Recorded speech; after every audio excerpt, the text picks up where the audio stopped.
Also, we're going to be talking about strategic partnerships, and we're going to be looking at how to set them up, the considerations and the mindset we need to have to go into these things, measurement, a few features, and also things like legals and other documentation requirements that we might want to put in place to ensure everything is above board and we have recourse.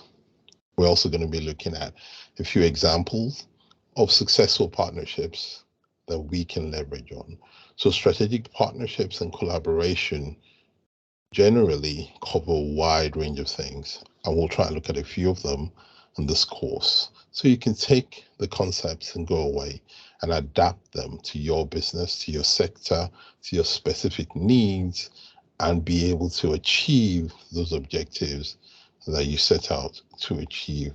So first of all, when we say strategic partnerships, or when we say partnerships in general, what we mean by that are two separate entities, two separate legal entities or individuals. Entities could mean individual or business that decide to work together, that come together to achieve a particular goal. We're going to look at some of those goals in the subsequent module. And in that, these entities are independent and decide to work together because there's a benefit to doing that for both parties. Now there are different types of partnerships, right? So you have the more formal ones that exist in professional services firms, PricewaterhouseCoopers, Ernst & Young, Deloitte, and KPMG, and so on. And also the legal firms that are sort of closer type of partnerships. It's a form of ownership, business ownership, and also a form of franchise ownership in terms of when they operate in other countries and they give their name to a local firm or a group of local firms that execute and deliver work on their behalf but using their umbrella name. And that's sort of how they operate in certain countries. So that's a little bit more formal. The informal type of partnerships could just be, I could just tell a friend on LinkedIn or some of the space, or you have a big following. Can we work together? I have a course on strategic partnerships and collaboration. We put a few documents in place, and we decide to work together. And maybe for every sale, I pay that person. That could also be referred to as affiliate marketing in some circles. Like this platform we're on could actually decide, or they actually do it, where you can get a link from them and share certain courses or the wider platform to your friends and family or to people that you have access to.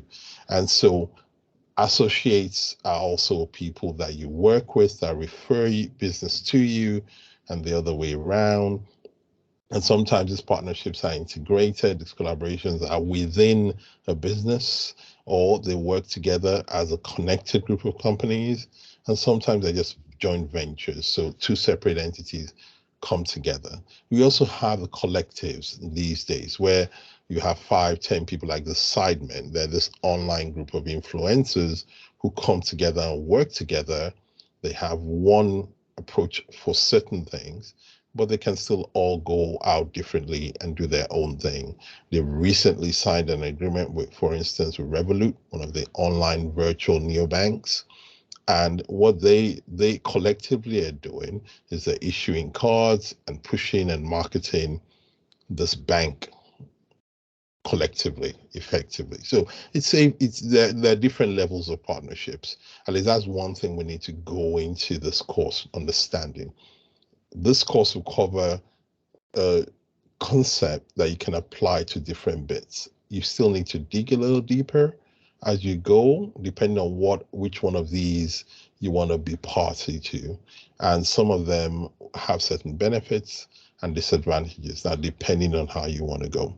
But that's module 1, and see you in module 2.